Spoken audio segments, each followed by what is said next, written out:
आज गदर मताही रे, आज मोला ये पटाही रे। ये तबाही है तबाही है तबाही है, कारी टूरी है तबाही है, भूरी टूरी है तबाही है, रानी टूरी है तबाही है।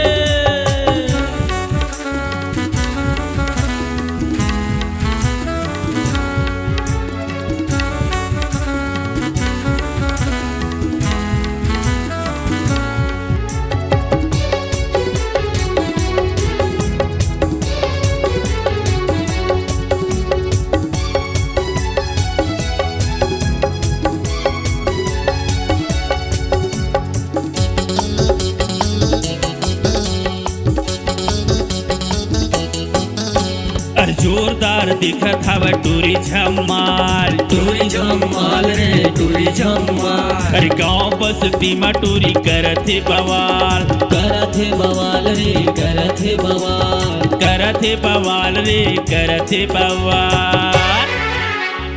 ये तबाही है रानी टूरी, ये तबाही है, ये तबाही है तबाही है तबाही है, ये तबाही है तबाही है तबाही है, कारी टूरी ये तबाही है, पीली टूरी ये तबाही है।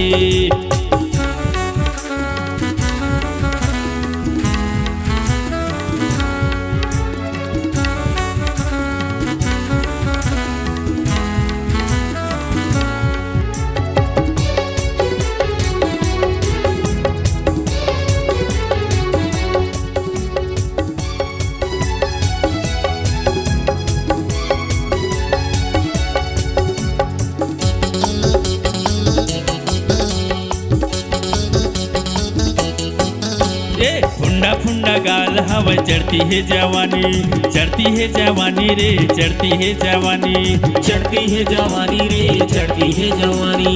इला मैं बना हूँ अपन सपना की रानी, सपना की रानी रे सपना की रानी। ये तबाही है सारी टूरी, ये तबाही है, ये तबाही है तबाही है तबाही है, ये तबाही है तबाही है तबाही है, कारी टूरी ये तबाही है, भूरी टूरी ये तबाही है।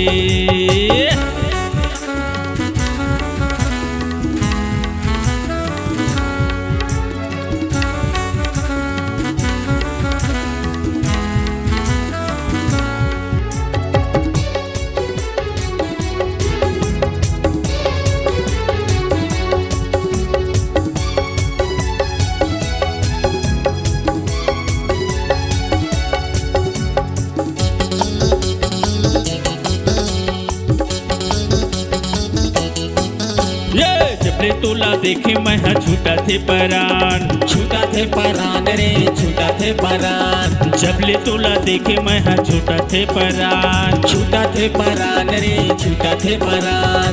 ऐश्वर्या कस देख धसमा का सनसनाट, ये तबाही है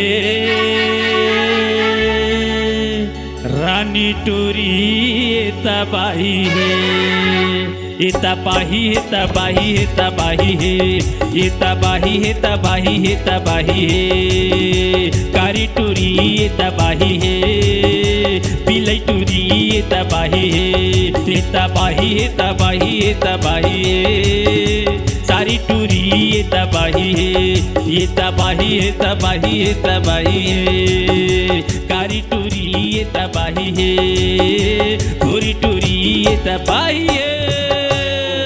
ऑडियो वीडियो डिजिटल रिकॉर्डिंग करवाना चाहते हैं तो चले आइए प्रियांशु स्टूडियो बेमेतरा बेमेतरा।